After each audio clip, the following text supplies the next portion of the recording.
Fantasy Football Cat here. On this episode, I'm going to talk about my strategies for playing in touchdown-only leagues. Now, some of you may wonder what that is, but when you're an old cat like me, you've been playing fantasy football since before the internet was invented. And back in the day, before PPR and standard scoring was even possible, we used to have to wait till Monday when the newspaper came out so you could look at the box scores and see what your players scored. So that's how touchdown-only leagues came about. Of course, now it's easy to compile stats on the internet, but there are those of us who have remained in the same leagues for over 20 years, and we still play this format, as maddening as it can be. First, what you want to do is look at your roster and decide who is most likely to have double-digit touchdowns for the year. You need to identify your studs. And when you look at that and consider that 10 touchdowns is a good year for a player, but you divide that up over 16 games, you're going to have weeks where you get 0 from that player, even though he's a good player. So this is why it becomes important to divide your season up into sections of 4 games. All right, let me explain. If a player scores 2 touchdowns over the course of 4 weeks, they could come at any point. It could be in the first game, then nothing for the second, nothing for the third, and then 1 in the fourth. Or it could be nothing for the first game, 2 in the second, nothing for the third, nothing for the fourth.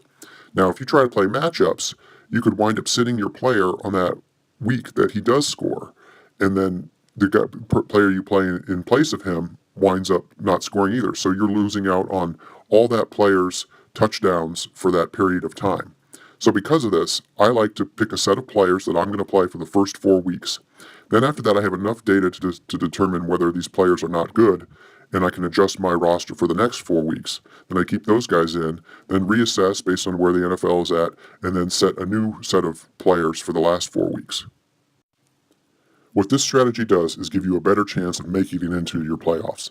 Now, when you do get into the playoffs, then you need to start looking at the matchups on a game-by-game basis and try and play each player that you think has the most potential to score a touchdown. But hopefully by then you'll have enough data from the season to know which are the best players on your team and who gives you the best shot. Now, there are some cases where you'll need to swap out a player, such as if there's an injury, or if you come to realize that the player that you thought was good is really not good, and you've got other players on your bench who will give you a better shot.